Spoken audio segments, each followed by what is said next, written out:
अस्सलाम वालेकुम रहमतुल्लाहि व बरकातुहू। कैसे हैं डियर स्टूडेंट्स? उम्मीद करता हूँ आप सब लोग ठीक ठाक होंगे। डियर स्टूडेंट्स, लास्ट वीडियो में आप लोगों के साथ शार्ट क्वेश्चन शेयर किए थे। इस वीडियो में आप लोगों के साथ जो है लॉन्ग क्वेश्चन जो है बायो के वो शेयर करूँगा। तो सबसे पहले ये शार्ट क्वेश्चन मैं पहले ही बता चुका हूँ कि यहाँ पे जो मैंने मेंशन किया हुआ ये शार्ट क्वेश्चन है, लेकिन ये वाले क्वेश्चन जो हैं ये लॉन्ग क्वेश्चन के तौर पे भी पूछे जा सकते हैं, बल्कि पूछे जाते हैं मोस्टली। तो ब्रोंकाइट्स क्या है, इसकी अलामात और वजूहात लिखें, और इसकी जो टाइप्स हैं, इकसाम हैं, ये आप लोगों को आनी चाहिए। उसके बाद नमूनिया की इकसाम और नमूनिया की वजूहात, अलामात और इलाज जो है ये भी लॉन्ग क्वेश्चन के तौर पर पहले चैप्टर जो है चैप्टर नंबर 10 है, यहाँ से पूछा जा सकता है। उसके बाद जो है पौधों में गैसों के तबादलों की वजाहत करें। तनफ़ुस से क्या मुराद है, इसके कितने मराहल होते हैं, उन पर नोट लिखें। तो ये 3-4 क्वेश्चन हैं लॉन्ग चैप्टर 10 के, जो कि मोस्ट इम्पोर्टेंट हैं। उसके बाद चैप्टर नंबर 11 की बात करें तो गुर्दे की पत्थरी से क्या मुराद है, इसकी वजूहात और इसका इलाज लिखें। मतलब इसका इलाज जो है ये डायलिसिस और इसकी 2 इकसाम जो हैं ये मोस्ट इम्पोर्टेंट, लेकिन आप गुर्दों की पत्थरी और इसकी वजूहात और इलाज वाला ये लॉन्ग क्वेश्चन के लिहाज से चैप्टर 11 में इसमें इम्पोर्टेंट है। उसके बाद किडनी ट्रांसप्लांट क्या है और गुर्दे का बेकार होना क्या है, इसके वजूहात, अलामात और इलाज कैसे किया जा सकता है। तो ये 2 लॉन्ग क्वेश्चन जो हैं ये भी पूछे जा सकते हैं चैप्टर नंबर 11 से। तो चैप्टर नंबर 11 के बाकी जो स्पेसिफिक लॉन्ग क्वेश्चन है वो भी मैं आप लोगों को बता देता हूँ। तो होमोस्टेसिस की तारीफ़ कीजिए, पौधों में होमोस्टेसिस के तरीक़ेकार पर बहस कीजिए। ये सवाल इस तरह भी पूछा जा सकता है, पौधों में फालतू पानी और मेटाबॉलिज्म के दूसरे बेकार मादों के अखराज की वजाहत कीजिए। मतलब ये जो स्लैश डाली हुई है इसका मतलब ये इस तरह भी पूछा जा सकता है, इस तरह भी पूछा जा सकता है। उसके बाद पौधों में ऑस्मोटिक मुताबिकतें तफसील से बयान करें। और गुर्दों से रिलेटेड ज़्यादातर क्वेश्चन आता है, और जिसकी डायग्राम हो वो डायग्राम आप लोगों ने लाजमी बनानी है, मैं उसको लाजमी तैयार करना है लेबल डायग्राम को। इंसानी गुर्दे की अंदरूनी साख की वजाहत लेबल शुदा डायग्राम बनाकर करें। गुर्दों में पेशाब बनने के मराहल बयान करें। गुर्दों का ऑस्मो रेगुलेटरी फेल बयान करें। नेफ्रॉन की साख्त की वजाहत डायग्राम बनाकर करें। तो ये बहुत इंपॉर्टेंट क्वेश्चन है गुर्दे से रिलेटेड और नेफ्रॉन वाला, जो कि मोस्टली पेपर में पूछे जाते हैं। तो इन क्वेश्चंस को आप लोगों ने अच्छी तरह विद लेबल डायग्राम जो है तैयार करके जाना है। Next chapter number 12। तो चैप्टर नंबर 12 में ये जो शार्ट क्वेश्चन है ये लॉन्ग क्वेश्चन के तौर पर पूछा जा सकता है। रिफ्लेक्स एक्शन और रिफ्लेक्स आर की तारीफ़ करें, इसका किरदार जो है रिफ्लेक्स एक्शन रिफ्लेक्स आर के या किरदारों का मुआवजा करें। तो ये लॉन्ग क्वेश्चन के तौर पर पूछा जा सकता है। स्पेसिफिक लॉन्ग क्वेश्चन की बात करें तो नर्व सेल या न्यूरॉन क्या है, इसकी साख्त, इकसाम और शक्ल से वजाहत करें।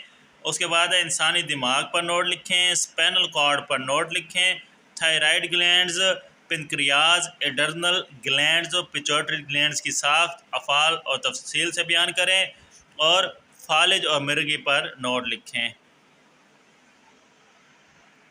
तो ये चैप्टर नंबर 12 के मोस्ट इम्पोर्टेंट लॉन्ग क्वेश्चंस हैं। उसके बाद चैप्टर नंबर 13 की बात करें तो चैप्टर नंबर 13 में जो है आप लोग ये कार्टेलेज और इसकी इकसाम, इस पर नोट लिखें। हड्डी और इसकी इकसाम जो है उन पर नोट लिखें, और जॉइंट्स और इसकी इकसाम उन पर नोट लिखें। ये तीनों जो हैं मोस्ट इम्पोर्टेंट जो है लॉन्ग क्वेश्चन है। कार्टेलेज और उसकी इकसाम, हड्डी और उसकी इकसाम, जॉइंट्स और उसकी इकसाम। अगर स्पेसिफिक लॉन्ग क्वेश्चंस की बात करें, क्योंकि वो शार्ट में भी हो जाते हैं तो आराम से आप लॉन्ग भी कर लेंगे, लेकिन स्पेसिफिक लॉन्ग की बात करें तो इंसान के स्केलेटन के हिस्से तफसील से बयान करें। मसल्स और हरकत के मुतालिक तफसीली नोट लिखें। स्केलेटल सिस्टम के अमराज, ऑस्टियोपोरोसिस और आर्थराइट्स पर नोट लिखें। तो ये चैप्टर 13 के स्पेसिफिक और पहले जो मैंने बताए हैं वो शार्ट और लॉन्ग दोनों तरह से ही इम्पोर्टेंट हैं। उसके बाद चैप्टर नंबर 14 तो बडिंग जो है उस पर नोट लिखें। ये शार्ट और लॉन्ग दोनों लिहाज से इम्पोर्टेंट है, ये दिया हुआ है। और जर्मिनेशन और इसकी इकसाम उन पर नोट बहुत इम्पोर्टेंट। पोलिनेशन और उसकी जो इकसाम है उनमें फ़र्क बहुत इम्पोर्टेंट है। फर्टिलाइजेशन और इसकी इकसाम जो है ये शार्ट और लॉन्ग दोनों लिहाज से इम्पोर्टेंट हैं। और एड्स पर मुख्तसर नोट लिखें शार्ट के लिहाज से, और तफसीली नोट लिखें लॉन्ग के लिहाज से इम्पोर्टेंट हैं। तो ये शार्ट और लॉन्ग दोनों लिहाज से इम्पोर्टेंट। और ये चैप्टर नंबर 14 के सिर्फ मतलब स्पेसिफिक जो लॉन्ग हैं उस लिहाज से इम्पोर्टेंट। पौधों में कुदरती वेजिटेटिव प्रोपगेशन के कोई से दो तरीके लिखें, या फिर पौधों में कुदरती वेजिटेटिव प्रोपगेशन के फ़ायदे और नुकसानात लिखें। बहुत इंपॉर्टेंट लॉन्ग क्वेश्चन है। पौधों में मसनूई वेजिटेटिव प्रोपगेशन के तरीके बयान करें। फूल की साख्त को लेबल शुदा डायग्राम की मदद से तफसीलन बयान करें, बहुत ही इंपॉर्टेंट है। उसके बाद है बीज कैसे बनता है, इसकी साख्त बयान करें। मादा खरगोश का रिप्रोडक्टिव सिस्टम बयान करें। तो ये चैप्टर 14 के स्पेसिफिक।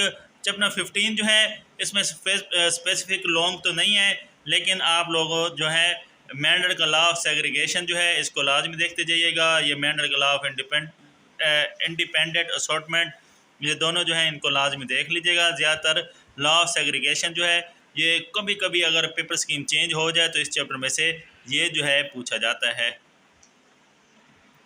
चैप्टर नंबर 16 जो है इसमें से लॉन्ग क्वेश्चन, वही जो शॉर्ट क्वेश्चन आपको बताए थे ऊपर आप देख सकते हैं, पर वीडियो अलग भी है। तो वो शॉर्ट क्वेश्चन जो सारे लॉन्ग के लिहाज से भी इम्पोर्टेंट है, लेकिन स्पेसिफिक की अगर बात की जाए तो इकोसिस्टम से क्या मुराद है, इसके अज्जा और किरदार पर नोट लिखें। ये स्पेसिफिक चैप्टर नंबर 16 का इम्पोर्टेंट लॉन्ग क्वेश्चन है। बाकी आप लोग green house effect, global warming और इस तरह जो है दूसरे सवालात जो शॉर्ट क्वेश्चन हैं जैसे ये सिम्बियोसिस और म्यूचुअलिज्म, कॉमर्शियलिज्म में फ़र्क लिखें। ये शार्ट वाले लॉन्ग में पूछे जा सकते हैं। तेज़ाबी बारिश, इसके नुकसानात, ये भी लॉन्ग में पूछा जा सकता है, लेकिन स्पेसिफिक इकोसिस्टम और इसके अज्जा और किरदार पर नोट लिखें। ये स्पेसिफिक लॉन्ग जो है ये इंपॉर्टेंट है। चैप्टर नंबर 17 की बात की जाए तो फर्मेंटेशन, उसकी टाइप्स पर नोट इम्पोर्टेंट है। मुसलसल और वक्फ़ों से फर्मेंटेशन में फ़र्क, फर्मेंटेशन के सनती, तिजारती और डेयरी प्रोडक्ट्स में इस्तेमाल, ये सारे ही लॉन्ग के लिहाज से इम्पोर्टेंट हैं, जैसे कि मैंने मेंशन किया हुआ है। उसके बाद आप लोगों को पता है इस चैप्टर में से लॉन्ग ज़्यादातर आता है, तो ज़्यादातर जेनेटिक इंजीनियरिंग वाले आते हैं। ये जेनेटिक इंजीनियरिंग के दो मकासद लिखें, ये किस तरह माहौल के लिए मदद करती है, या फिर सिंगल प्रोटीन वाला सवाल भी कभी कभी पूछ लिया जाता है लॉन्ग में। सिंगल प्रोटीन क्या है, इसके फ़ायदे, इसको कैसे तैयार किया जाता है, मतलब मुकम्मल नोट जो है वो आ जाता है। लेकिन इस चैप्टर के अगर स्पेसिफिक हम लॉन्ग क्वेश्चन की बात करें तो जेनेटिक इंजीनियरिंग के मराइल बयान करें। एक सवाल ये मोस्ट इम्पोर्टेंट है, और दूसरा जो है मेडिसन, ज़राअत और माहौल के हवाले से जेनेटिक इंजीनियरिंग की नुमायाँ कामयाबी पर रोशनी डालें, या फिर जेनेटिक इंजीनियरिंग के 8 कारहाय नुमायाँ जो हैं वो बयान करें। ये जो है चैप्टर 17 से मोस्ट इम्पोर्टेंट है। चैप्टर नंबर 18 के शार्ट और लॉन्ग तकरीबन सेम है। तो सबसे पहले तिब्बी अद्वियात हासिल करने के कोई से दो ज़राए पर नोट लिखें। नशावर अद्वियात से माशरे में क्या मसाइल पैदा होते हैं, नशावर अद्वियात और इनकी बाकायदगियों मुफस्सल नोट लिखें। एंटीबायोटिक्स के ख़िलाफ़ मज़ाहमत पर नोट लिखें, बहुत इंपॉर्टेंट क्वेश्चन है। और उसके बाद एंटीबायोटिक्स इसकी इकसाम पर नोट लिखें। वैक्सीन की तारीफ़ और इसके काम करने के तरीके की वजाहत करें। इसमें ये तिब्बी अद्वियात हासिल करने के ज़राए, एंटीबायोटिक्स के खिलाफ मज़ाहमत और वैक्सीन वाला, ये तीन जो हैं ज़्यादा इंपॉर्टेंट लॉन्ग क्वेश्चन हैं। तो ये डियर स्टूडेंट्स आपके 10th क्लास के बायो के शार्ट और लॉन्ग क्वेश्चन जो हैं उनका गैस, क्योंकि पहले मैं शार्ट शेयर कर चुका हूँ, तो वो अगर आपने नहीं देखा तो आपको ऊपर टैब शो हो रहा होगा, टैब से आप देख सकते हैं। तो इस तरह जो आप लोग लेटेस्ट गेस्ट पेपर जो हैं जो मैं साथ साथ शेयर करता जाऊँगा, हर क्लास का शेयर करूँगा। अगर वो आपने देखना हो तो चैनल को लाजमी सब्सक्राइब कर दीजिएगा, बेल आइकन को प्रेस कर दीजिएगा, ताकि जो वीडियो मैं अपलोड करूँ वो आप लोगों को नोटिफिकेशन की सूरत में मिलती रहे। तो इंशाल्लाह मिलते हैं नेक्स्ट वीडियो में। अल्लाह हाफिज़।